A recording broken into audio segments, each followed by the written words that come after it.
Senhor Jesus, nós te agradecemos, Senhor, pelo sacrifício perfeito que o Senhor fez, Senhor. Amém. Obrigado mesmo, Senhor, porque pelo teu sangue derramado, Senhor, e pelo teu corpo pendurado e entregue por nós, Senhor, para nós.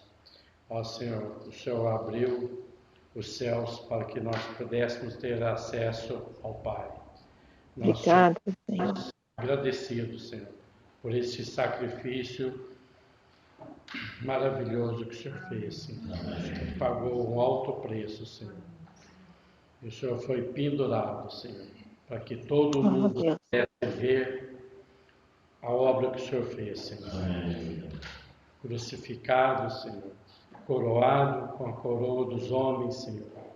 Mas nós te agradecemos, porque um dia o Senhor vai voltar com a coroa da glória. Amém. Obrigado. Amém. Obrigado, Senhor. Muito bem, irmãos. Vamos ler 4 versículos antes de orarmos e pedirmos a ajuda do Senhor. Os primeiros 2 versículos, no capítulo 1 do Evangelho de Lucas. Lucas, capítulo 1.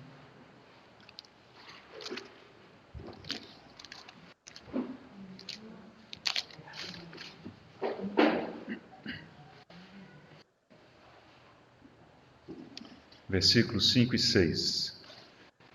Nos dias de Herodes, rei da Judéia. Lembre-se dessa frase. Herodes, rei da Judéia.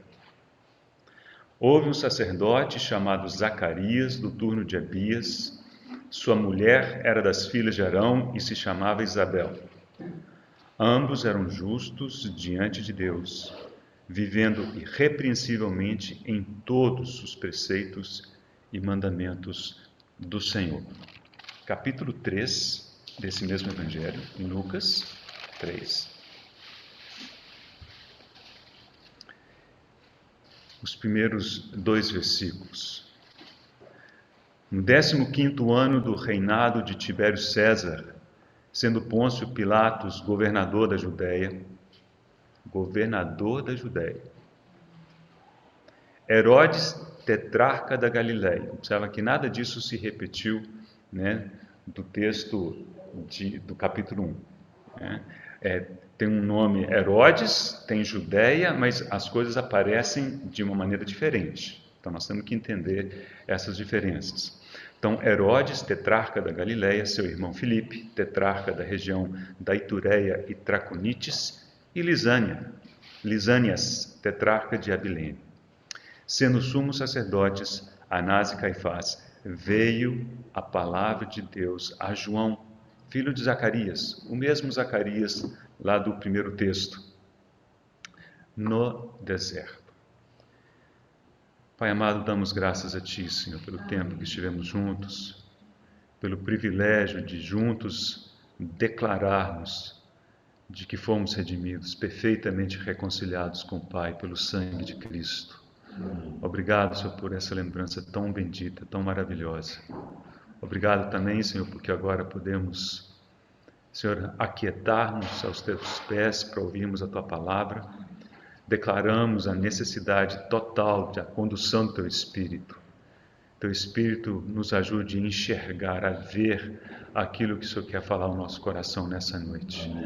Para isso, Senhor, nós pedimos que o Senhor unja lábios, unja ouvidos, unja nosso coração, para que a Tua palavra caia em terreno fértil e prospere e produza muito fruto para a glória do Senhor. Oramos em nome de Jesus. Amém. Então, irmãos, temos o primeiro texto, vem dos dias do nascimento do Senhor. E aqui esse segundo texto, capítulo 3, são os dias do início do ministério do Senhor. Então, existe alguma coisa em torno de 30 anos entre o primeiro texto e o segundo texto que lemos, né? No capítulo 1, lemos essa expressão, Herodes, rei da Judéia. E aqui encontramos Herodes, tetrarca da Galileia. Então, são Herodes diferentes. E este Herodes daqui, tetrarca da Galileia, é a personagem de hoje. Então, o capítulo que nós vamos descobrir hoje, no contexto do livro do Grandioso Médico, diz respeito a Herodes, esse Herodes daqui. Esse Herodes, filho do outro Herodes. Então, eu vou começar com uma citação para dar para os irmãos, digamos, transmitir um pouco da ênfase que o irmão Campbell Morgan procura dar nesse capítulo. Preste atenção, o parágrafo de abertura desse capítulo pelo irmão Campbell Morgan. Diz: é impossível abordar a história de Herodes e o trato do Senhor com ele sem uma sensação de pavor e de temível solenidade. É tentador omitir essa história, mas fazê-lo nesta série de estudos seria falhar de forma singular, pois ela enfatiza verdades de caráter profundamente solene. Ao longo desta série, temos estado constantemente na presença do impressionante amor e paciência de Jesus, mas é impossível esquecer de que existe também a ira do Cordeiro. E no presente estudo, temos uma ilustração disso. A história é alarmante, pois não tem paralelo nos registros da vida e ministério do Senhor. Que maneira de começar um capítulo, né? Então, realmente o irmão aborda esse assunto de maneira muito solene, né? E o exemplo que temos em Herodes é um exemplo para não ser seguido, né? Então, felizmente chegamos ao final desses 3 capítulos de maus exemplos, mas foram importantes, né? Caifás e Anás, depois Pilatos e agora Herodes. E seguindo, irmãos, um pouco na linha do que fizemos nos outros capítulos, acho que vale a pena a gente aproveitar para lembrarmos essa questão dos Herodes no Novo Testamento. Vira e mexe aparece um Herodes, mas nem sempre é o mesmo Herodes, como acabamos de ver.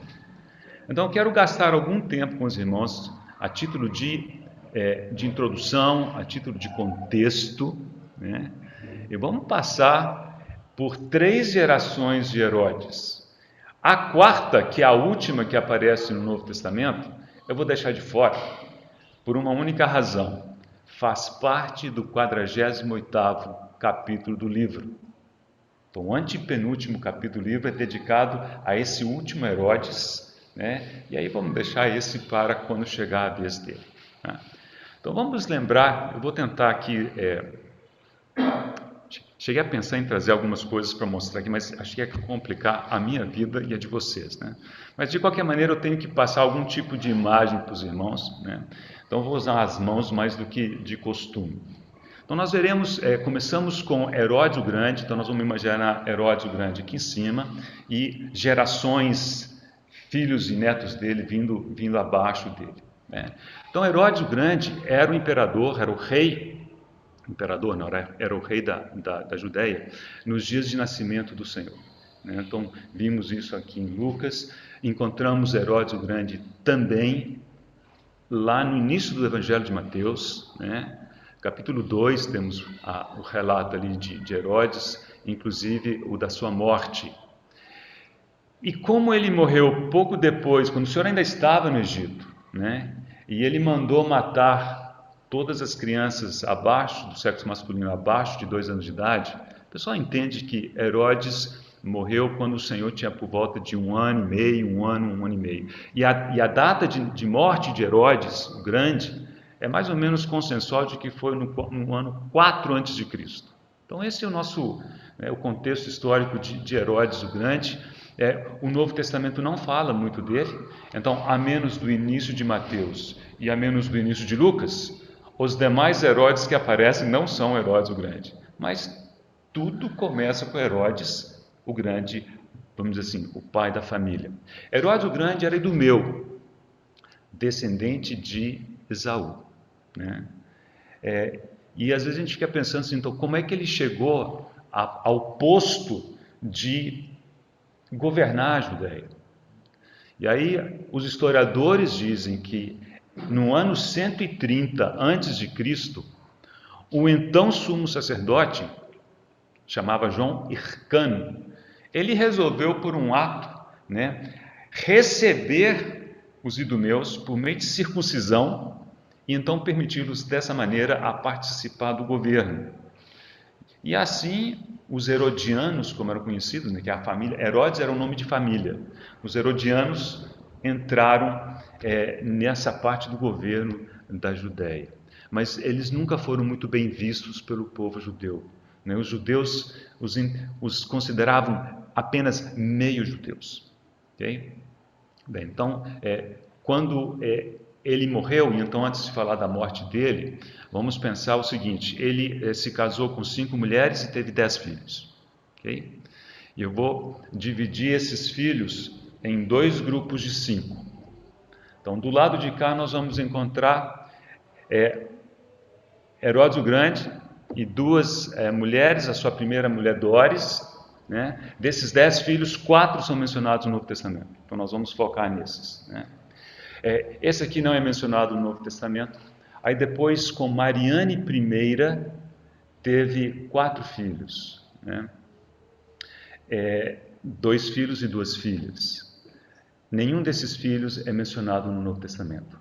Mas Mariane I era a grande paixão, vamos dizer assim, da vida dele. E se é por isso ou não, o fato mandou matá-la, né? E esse primeiro filho dele, Aristóbulo, que nós vamos voltar nele, ele não é mencionado no Novo Testamento, mas descendentes dele sim. Esse também foi mandado executar pelo pai em 7 anos antes de Cristo. Okay? Então, deixamos esses 5 filhos lá de cá, vamos para os outros 5, porque aqui nós vamos encontrar os que aparecem no Novo Testamento. Esses 5 também vêm de 3 mulheres, né? Com Mariane II, ele teve apenas um filho, que é Filipe I. Então, nós vamos falar de 2 Filipes, não vamos confundir. Filipe I aqui. Então, com Maltace, que era samaritana, teve 2 filhos homens, uma mulher. E com Cleópatra de Jerusalém teve outro filho, Filipe II. Então, Filipe I, Filipe II, Arquelau, Antipas. Esse é o nosso homem de hoje à noite. Herodes Antipas. Okay? Onde que encontramos Arquelau? Encontramos Arquelau também em Mateus capítulo 2. E os irmãos lembram que era o contexto. José, Maria e Jesus estavam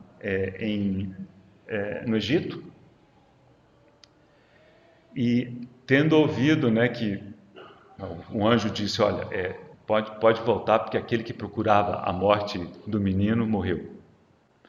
Mas quando José entendeu, ouviu que Arquelau governava na Judéia, Arquelau, filho de Herodes, falou assim, eu não fico lá não. Então ele passou direto e foi para Nazaré, onde estabeleceu sua residência. Okay? Arquelau só é mencionado ali. E nós falamos um pouquinho de Arquelau da última vez, quando falamos de Pilatos, porque Pilatos veio ocupar exatamente o reinado daquela região, né, deixada vaga por Arquelau. Não imediatamente depois, Arquelau foi deposto e Judéia não ia ficar sem rei, né, ou sem governo, então, mas decidiram o seguinte, agora vamos largar de mão desses reis, né, judeus tão complicados, então vamos colocar governadores, procuradores romanos para governar a Judéia. E foi o que aconteceu. E dos procuradores romanos, Pilatos foi o 5º. Okay? E é isso que aparece aqui, né? Sendo Pôncio Pilatos governador da Judéia. Veja que não era rei da Judéia, como era o caso de Herodes, né? Então ele ficou nessa parte dali. Okay? Então, mencionamos Arquelau. Eu não vou entrar em detalhes agora com Herodes Antipas, porque ele é o homem da vez. Então, nós vamos dar mais detalhes sobre ele depois, né? Daqui a pouquinho eu volto nele, mas ele não era flor que se cheirasse, não. Okay? Ele ficou... Então, agora deixa eu tentar mostrar para vocês o mapa. Então, quando Herodes o Grande morreu, basicamente ele pegou esse território todo e o dividiu em uma metade e duas meias metades, 2 1/4. Né? Então, a parte que ficou para Arquelau foi essa parte daqui, Samaria, Judéia e Idumeia. Aqui, a parte da Galileia com a Pérea ficou para Antipas, né? E Filipe II ficou com a parte que está aqui, que a gente belisca essa parte aqui e está para lá. Aqui é o Monte Hermon e aqui é Cesareia de Filipe. Adivinha por que chama Cesareia de Filipe? Porque ele deu o nome em sua própria homenagem, Filipe II. Então lembra que tem 2 Filipes, o primeiro e o segundo. Então Antipas governou sobre aqui e sobre essa parte de cá. Tem um lugar aqui que está bem aqui, ó, bem na pontinha sul, né? Tem um castelo nessa posição aqui, nessa cidade, Macareus ou Maqueronte. Nesse lugar é onde João Batista foi preso, onde se deu aquela festa de aniversário, onde se deu a dança, onde se deu a decapitação do João Batista, né? Inclusive, se os irmãos entrarem na Wikipédia, vocês vão ter fotos das ruínas, né? Da fortaleza, um castelo que havia exatamente nessa pontinha, era o limite sul do lugar de Antipas. Aqui normalmente se dava os batismos de João Batista, dos discípulos do Senhor, e é por isso que toda vez que Antipas começava a achar ruim, o pessoal fugia para cá para fugir exatamente da jurisdição de Herodes Antipas. Então vamos continuar a nossa linha do... Então temos Arquelau, já vimos, que foi rapidinho, Antipas, que é o nosso homem da noite, Filipe II, que foi quem governou essa região de cá, essa tetrarquia, né? Então, tetrarca Herodes, porque aquele pedaço de terra era uma tetrarquia. E Filipe II, segundo dizem ali, é que ele, de todos os Herodes, foi o mais decente, o mais correto, né? E ele morreu de causas naturais no ano 34 desta era. Então, apenas para os irmãos terem uma localização cronológica, é aceito que o Senhor foi crucificado no ano 29 desta era. Então, 5 anos depois, Filipe II morreu. E aí, o que fazer com as terras sobre qual ele governava? Bom, primeiro os deram para a Síria. Para alguém da Síria ficou 3 anos, né, com o pessoal da Síria, mas surgiu um novo personagem na cena.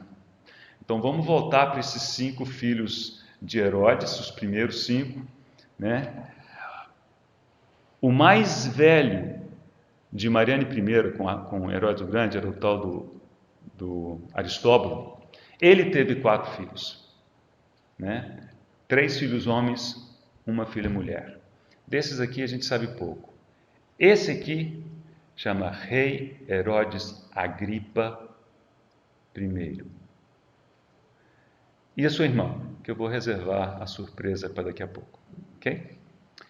Esse Agripa I, o curioso é o seguinte, ele morava em Roma. Ele estava lá porque era lá onde eles estudavam, onde eles se formavam. Apesar de que as terras deles supostamente eram aqui, ele estava em Roma. Quando seu tio Filipe II morreu, aí passou a terra para um governador da Síria, e ele era muito amigo de uma pessoa que se tornaria imperador, que era o Calígula. Na época, o imperador ainda era o Tiberio César. E ele tinha por costume sair passear com o Calígula. Eles andavam de charrete, de carroça, sei lá o que era o meio de transporte dele. E um dia, ele deixou escapar que seria tão conveniente se o Tibério César morresse logo, né, para que o Calígula, seu amigo, assumisse. Só que o cocheiro ouviu e foi falar no ouvido de Tibério César. Diz a história que mandou prender o Herodes Antipa na hora e o prendeu no cárcere, inclusive com as suas roupas de realeza, de nobreza, porque ele era um herodiano, afinal de contas, né? E ficou preso até a morte de Tibério. Ok? Bem, felizmente para ele, isso se deu só 6 meses depois. Morreu Tibério, Calígula assumiu o império, sepultaram Tibério César, e assim que sepultaram Tibério César, Calígula mandou tirar o Agripa I da prisão. Deve ter trocado de roupa, imagino eu, né? O coroou rei sobre a tetrarquia de Filipe II. Então, ele passou a ficar responsável por essa parte, que era a parte do seu tio. E quando ele foi preso por Tibério, diz a história que ele foi acorrentado com a corrente de ferro. E quando ele foi retirado da prisão por Calígula, Calígula trocou essa corrente por uma corrente de ouro de igual peso. Que, segundo a história, ele depois foi e depositou isso na região do templo em Jerusalém, para que servisse de testemunho de que Deus era possível, né, de resgatar aquele que se havia caído, que havia errado.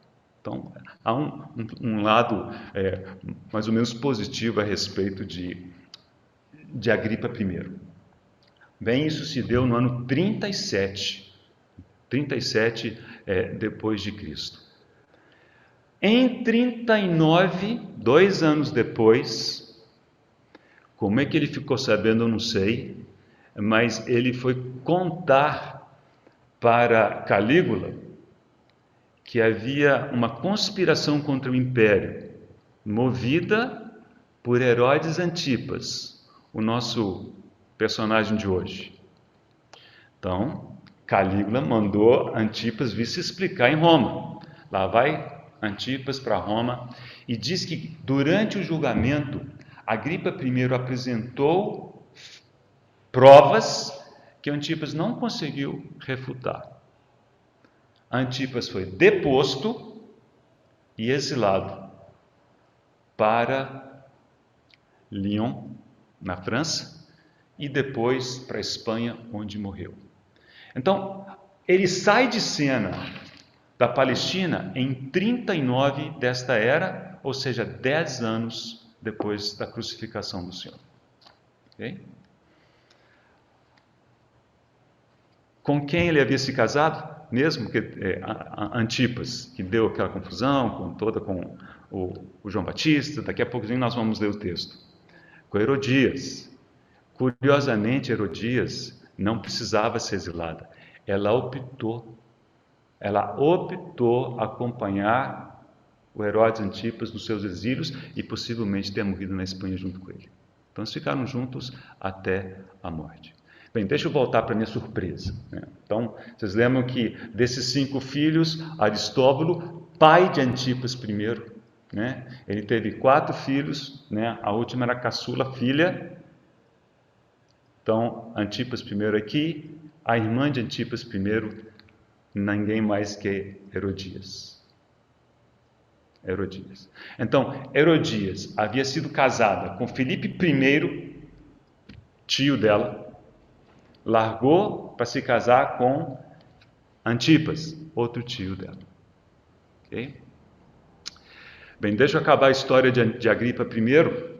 Então, quando depuseram Antipas e o mandaram para o exílio, então as terras de Antipas, vamos lembrar, Galiléia e Pérea, foram anexadas ao domínio de Agripa I. E foi assim por mais 2 anos. 2 anos depois, em 41, Calígula foi assassinado. Aliás, ele era, segundo conta, um meio monstro, né? Ele chegou a exigir dos judeus que uma imagem dele fosse colocada na região do templo e fosse adorada. E foi Agripa I que conseguiu, num banquete, não sei como que foi a conversa, fazê-lo desistir da ideia. Bom, mas enfim. Quando ele foi morto, quem assumiu foi o imperador Cláudio. Uma das primeiras coisas que Cláudio fez foi dar mais terras ainda para Agripa I. E aí deu essa região para Agripa I, a Samaria, a Judéia e a Abilene, que está aqui em cima. Só ficou essa partezinha de fora, né, para se igualar à terra sobre a qual seu avô Herodes o Grande havia dominado. Então, Agripa I dominou a respeito dessa região toda.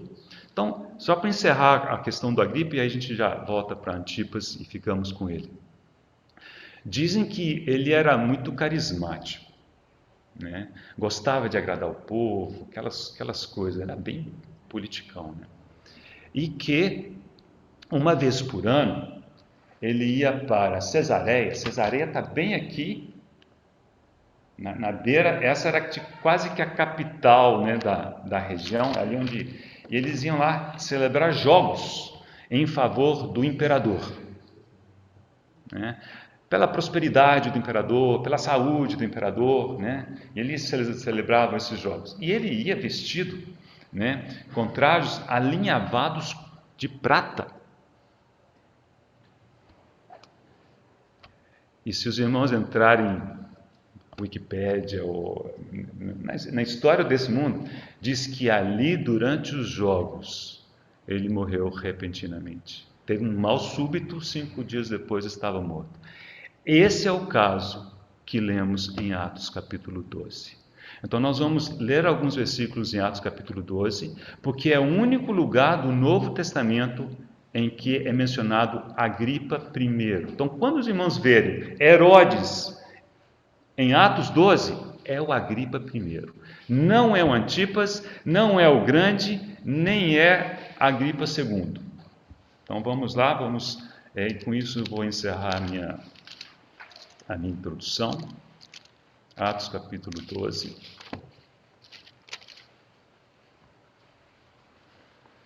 Versículo 1.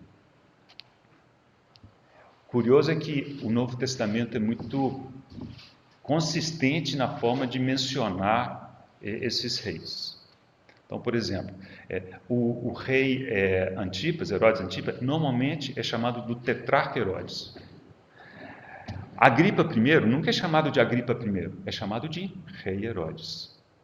E Agripa II é chamado de rei Agripa, que é quem encontramos em Atos capítulo 25 e 26. Filho de Agripa I. Esse Agripa, né, nós vamos deixar do 48º capítulo do livro. Então vamos lá. Atos capítulo 12, versículo 1. Por aquele tempo mandou o rei Herodes, esse é Agripa I. Se quiser anotar aí na sua Bíblia, depois a gente não faz tanta confusão. Okay? Mandou prender alguns da igreja para os maltratar, fazendo passar a fio de espada Tiago, irmão de João. Vendo ser isto agradável aos judeus. Irmãos, essa era uma característica de Agripa I, gostava de agradar os judeus. E agora viu que era agradável e falou assim, agora já sei qual que é, né? Qual que é a receita de agradar os judeus. Ele prosseguiu prendendo também a Pedro, e eram os dias dos pães asmos. Bem, e aí temos a história do livramento de Pedro, da prisão. E vamos pular para o final do capítulo, vemos a morte do rei Agripa I. Versículo 20. Ora, havia séria divergência entre Herodes e os habitantes de Tiro e de Sidom. Porém, estes, de comum acordo, se apresentaram a ele e, depois de alcançar o favor de Blasto, camarista do rei, pediram reconciliação porque a sua terra se abastecia do país do rei. Em dia designado, Herodes, vestido de traje real, assentado no trono, dirigiu-lhes a palavra. Ao que tudo indica, isso foi lá em Cesareia, durante aqueles jogos, um daqueles eventos, né? E o povo clamava: é voz de Deus e não de homem.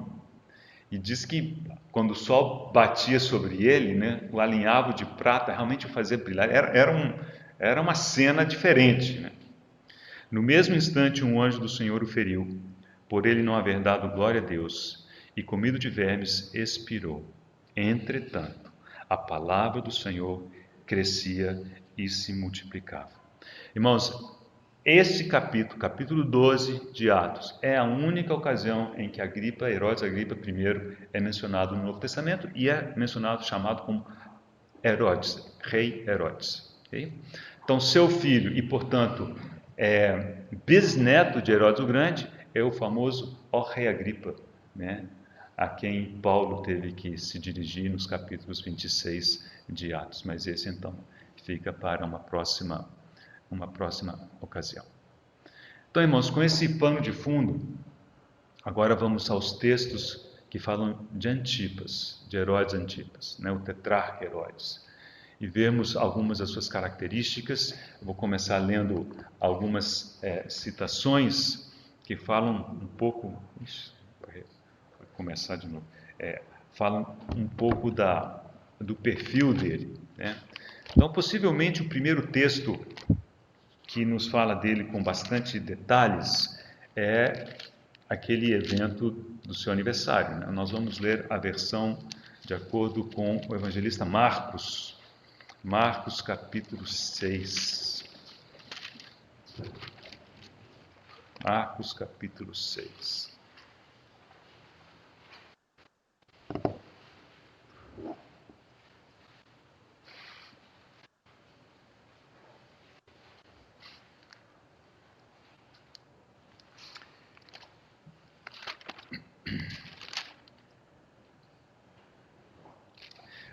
Apenas, então, o versículo 14, nós vamos ler a partir do 14, diz: chegou isto aos ouvidos do rei Herodes. O texto paralelo em Mateus diz o tetrarca Herodes. De fato, esse era o tetrarca Herodes, né?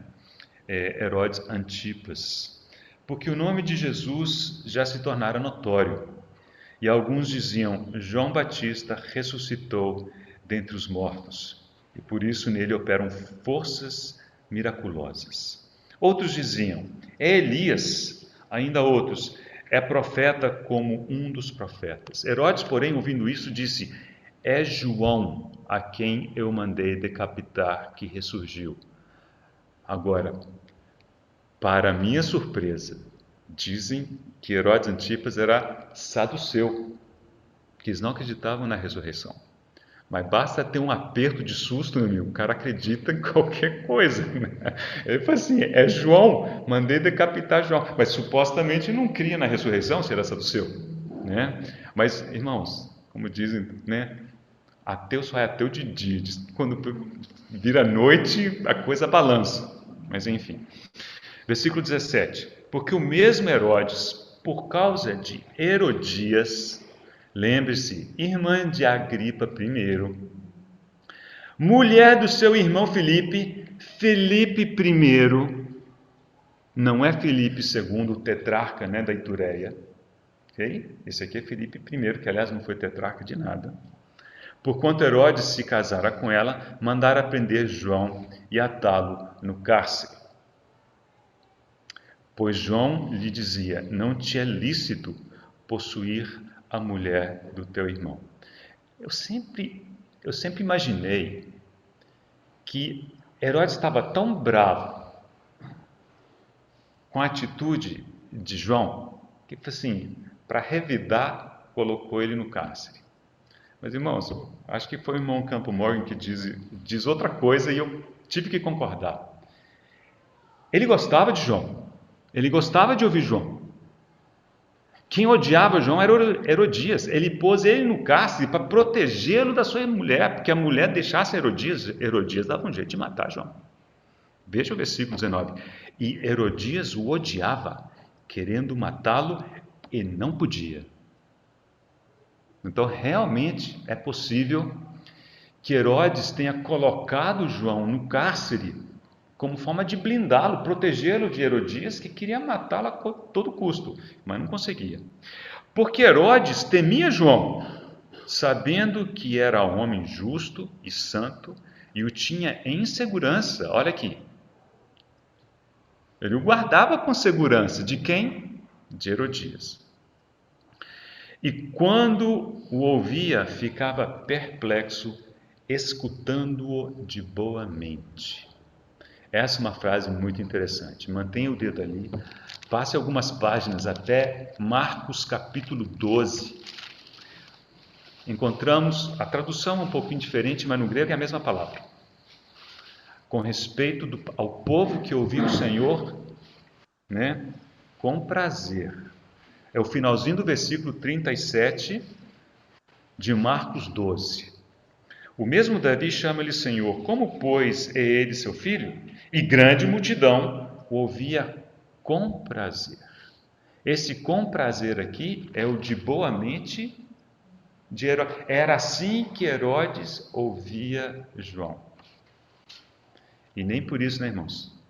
Às vezes a gente fala de alguém, não, é um colega, não sei o quê, ele gosta de ouvir.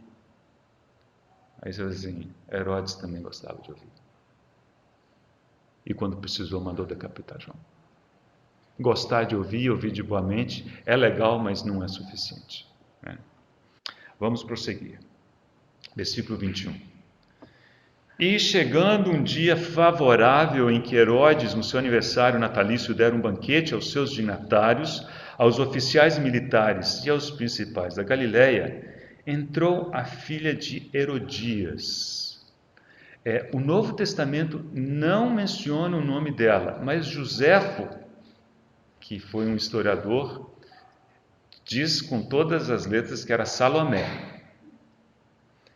Essa Salomé casou-se com Filipe II, que era Filipe II, tio de Herodias, né? Então você vê que isso aqui está melhor do que novela das 8, né? Melhor do que novela das 8, né? Muito bem. Então, entrou a filha de Herodias e, dançando, agradou a Herodes e aos seus convivas. Então disse o rei à jovem: pede-me o que quiseres e eu te darei. E jurou-lhe: se pedires mesmo que seja metade do meu reino, eu te darei. Saindo ela, perguntou à sua mãe: olha que coisa, que pedirei? Ela não deve ter pensado duas vezes, irmãos. Essa respondeu: a cabeça de João Batista. No mesmo instante, voltando apressadamente para junto do rei, disse: quero que sem demora me des num prato a cabeça de João Batista. Entristeceu-se profundamente, porque gostava de João. Ele tinha João em alta conta. Entristeceu-se profundamente o rei, mas, por causa do juramento do que estavam com ele à mesa, não lhe a quis negar. E enviando logo o executor, mandou que lhe trouxessem a cabeça de João. Ele foi e o decapitou no cárcere, e trazendo a cabeça num prato, a entregou à jovem, e esta, por sua vez, a sua mãe. Os discípulos de João, logo que souberam disto, vieram, levaram-lhe o corpo e o depositaram no túmulo. É uma história triste, uma das mais tristes que tem no Novo Testamento, eu acho. Assim, é tão triste ver. Mas, por outro lado, irmãos, eu lembro de ter mencionado isso para os irmãos, João era o precursor do Senhor.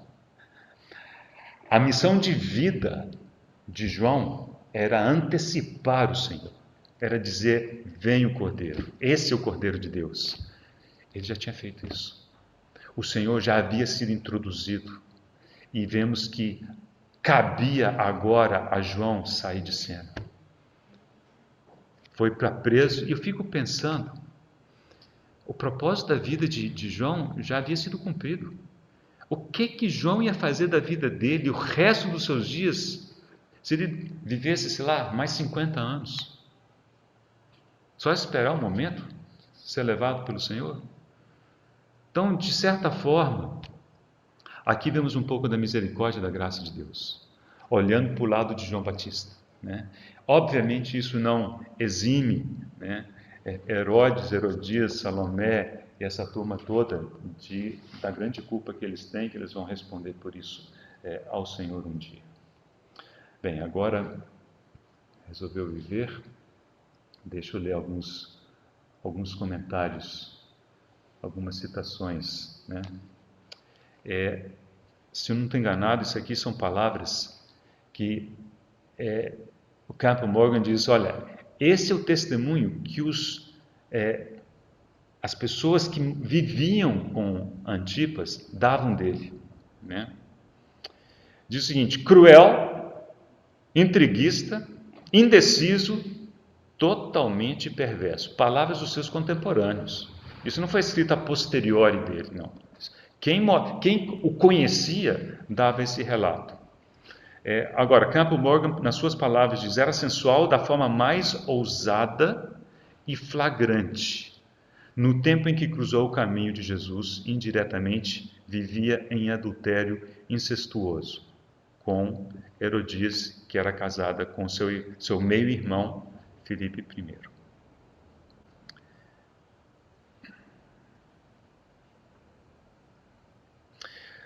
Agora uma citação num dicionário bíblico. Sua administração foi caracterizada por astúcia e crime. Era profundamente egoísta e completamente destituído de princípios. E vemos um pouco disso nessa história aqui de João Batista. E uma das coisas que parece, eu concordo com o irmão, que caracterizam Antipas, é que ele procurou calar a sua consciência. Porque não era de agora que João Batista dizia: não te é lícito possuir a mulher do teu irmão. Falou, ele não tomou nenhuma atitude. Quando tomou atitude foi de prender João. E prender João para protegê-lo da mulher, mas na hora do vamos ver, ele silenciou João, né? Mandando decapitar. Então, nele vemos alguém que sistematicamente fez calar a sua consciência. E o resultado disso, veremos a única vez que ele se encontrou com o Senhor, pessoalmente, né? Eles nunca conversaram, mas uma vez eles se encontraram pessoalmente. Vamos ao segundo texto. O segundo texto está em Lucas, capítulo 13. Um texto, muitas vezes a gente não entende bem, passa meio depressa, mas, irmãos, que texto fantástico esse daqui, do final do capítulo 13 de Lucas.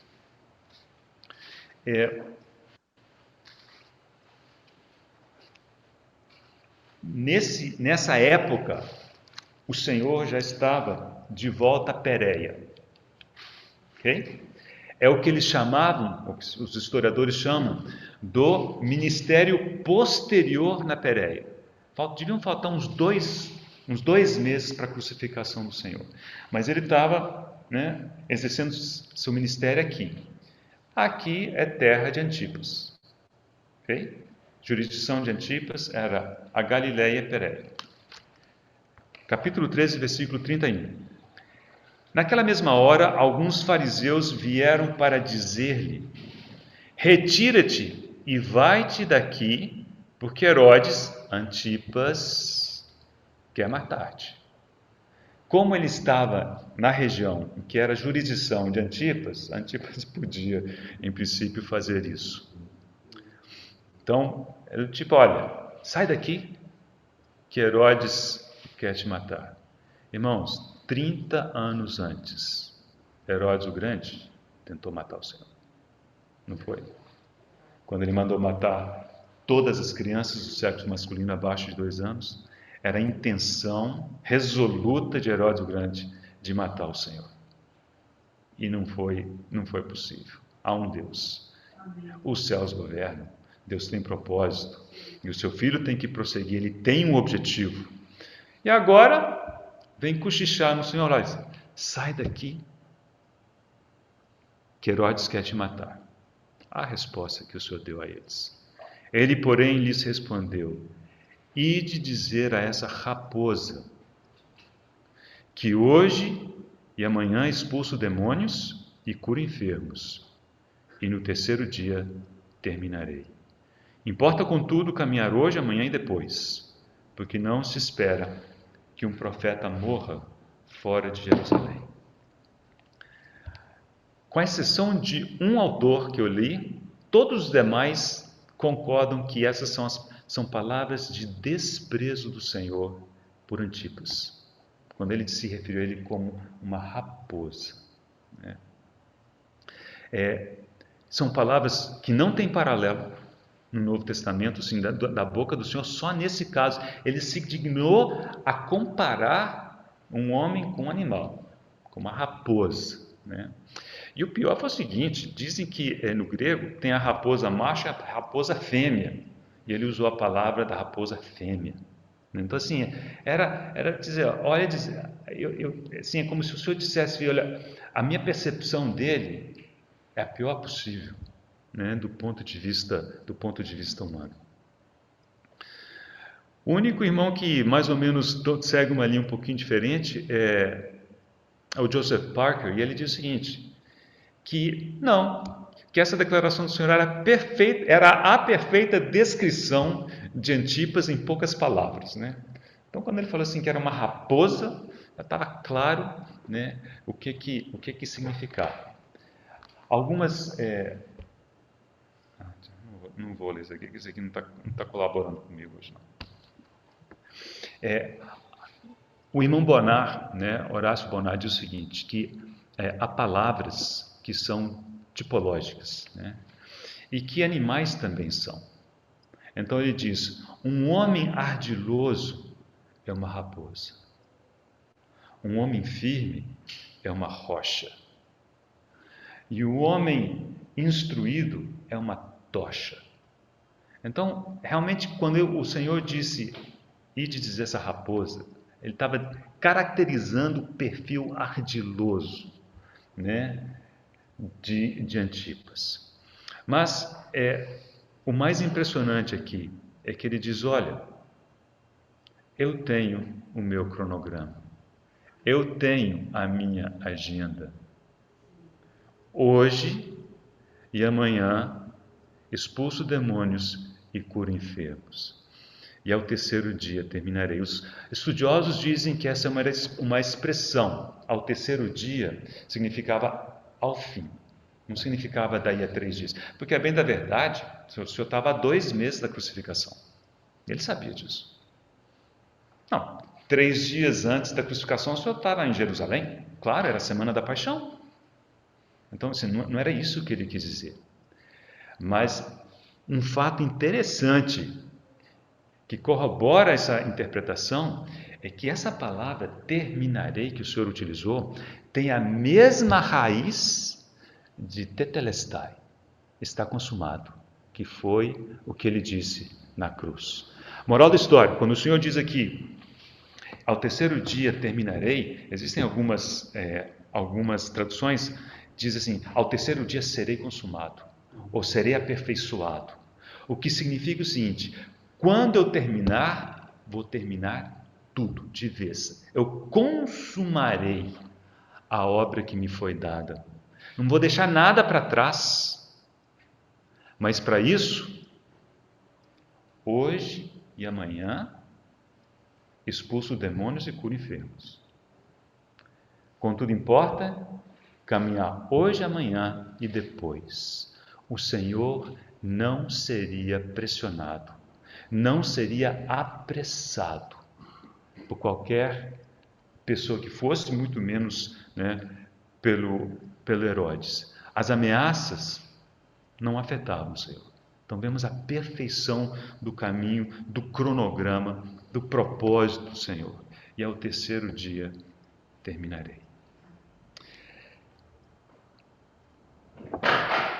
Mais ou menos 2 meses depois disso, a única vez, aqui ele mandou um recado. Ele não conversou com Herodes. Ele mandou um recado. Mas chegou o dia em que eles se encontraram face a face. E essa é a menção que encontramos em Lucas capítulo 23.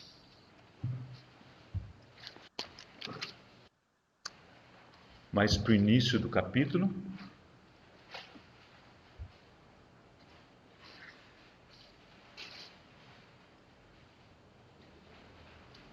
vamos ler desde o início. Levantando-se toda a assembleia, levaram Jesus a Pilatos. Essa assembleia era o Sinédrio.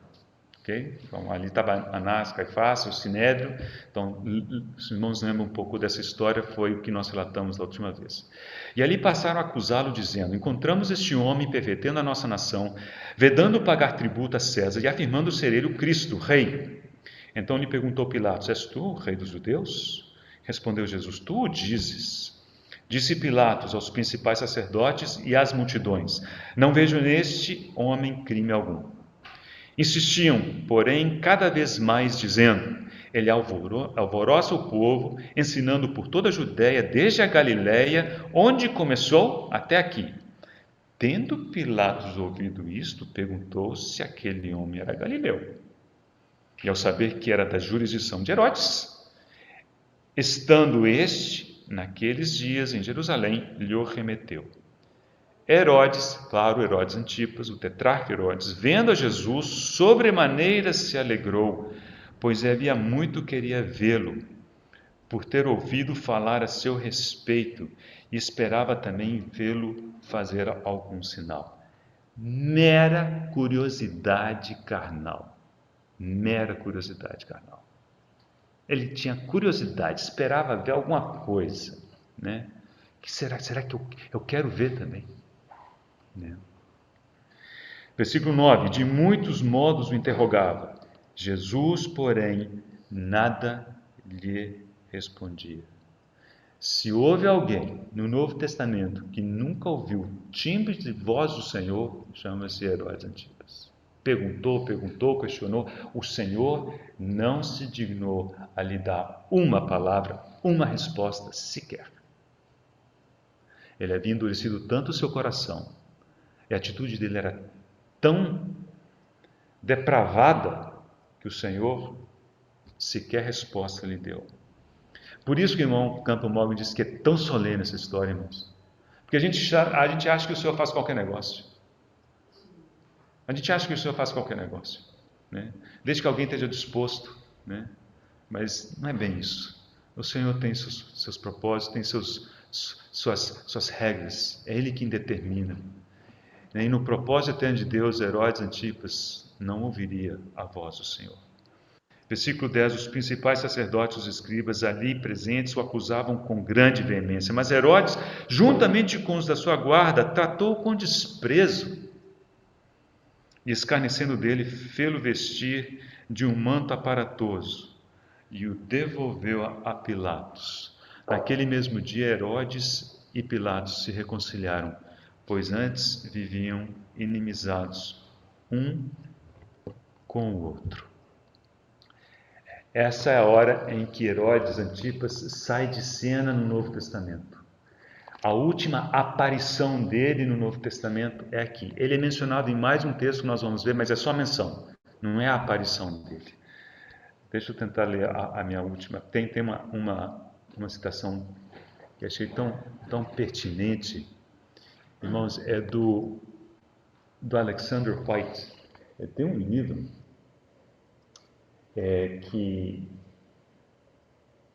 que fala dos personagens bíblicos.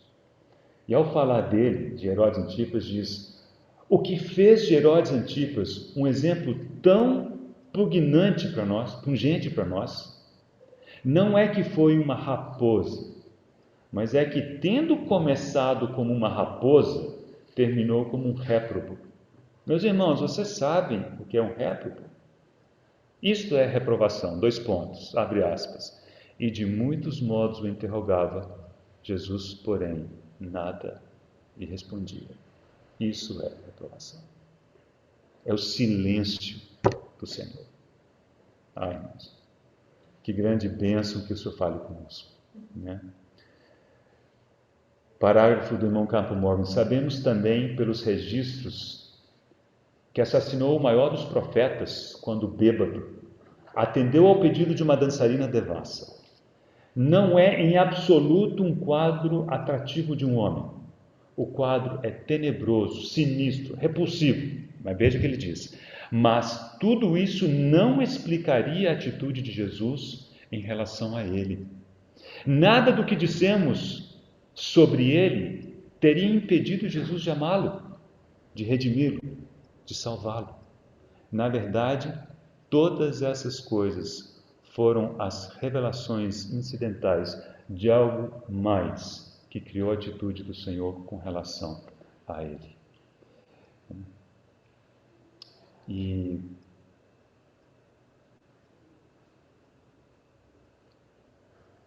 o último parágrafo do Campo Mormon diz assim: não houve qualquer pergunta, tal como: que devo fazer para ser salvo? Se houvesse, ele teria sido respondido. No silêncio aterrador de Jesus, temos uma revelação da retribuição divina necessária, mas não arbitrária. O Senhor nada podia fazer com esse homem. Herodes havia silenciado a voz de João, não só literal e fisicamente, mas também dentro da sua própria alma. Ele nunca ouviu a voz de Jesus. E a última menção a Herodes Antipas no Novo Testamento, em Atos capítulo 4. Atos capítulo 4. Oração da igreja.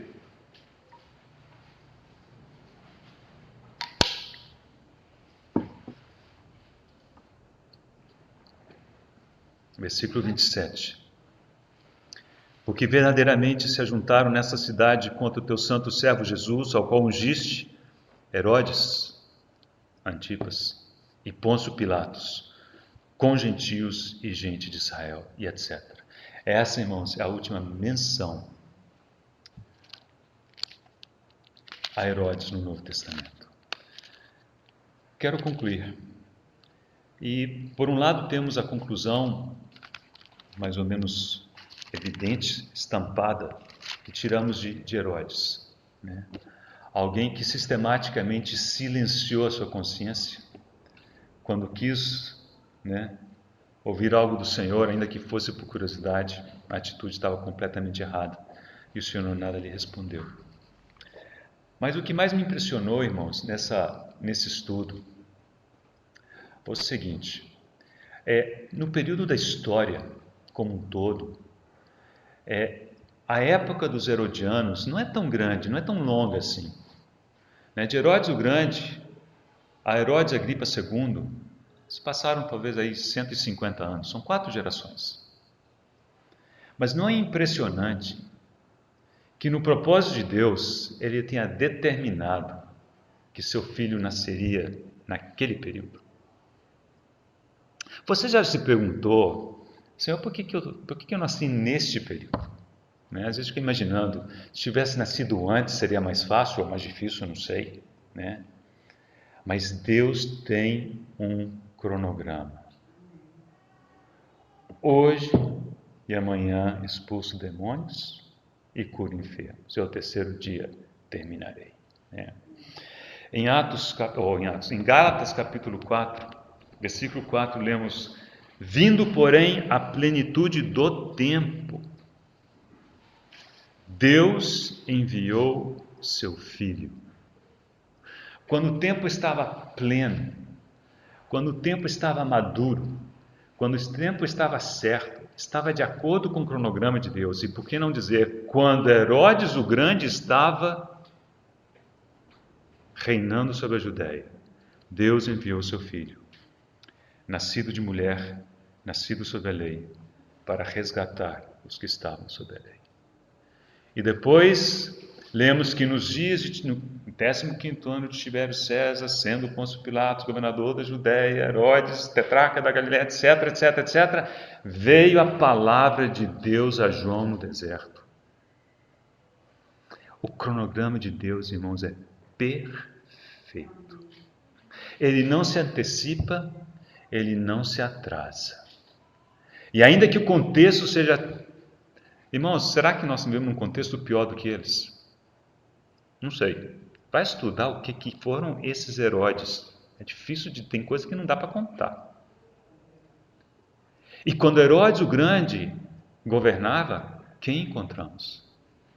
Simeão, Ana, Zacarias, Isabel, João, ou José, Maria, aqueles que aguardavam a restauração de Jerusalém. E vai chegando o dia, e o tempo está próximo, o tempo está maduro, vem o Senhor, então, no meio daqueles Herodes todos. E os seus apóstolos viveram exatamente os dias de Herodes. E o apóstolo Paulo teve que se apresentar diante de Herodes Agripa II. Irmãos, nós estamos nessa época não por um acaso. Não é por um acaso. O Senhor tem seu plano, né?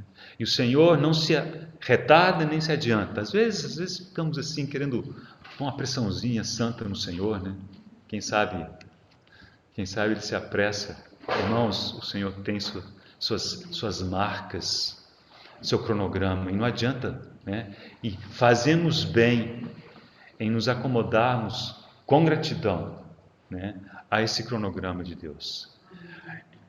Quando chegar o dia, a trombeta soará. Os mortos em Cristo ressuscitarão primeiro, né? E nós seremos transformados. E esse texto de Gálatas 4:4 diz, quando o tempo estava consumado, na consumação do tempo, e ali é singular.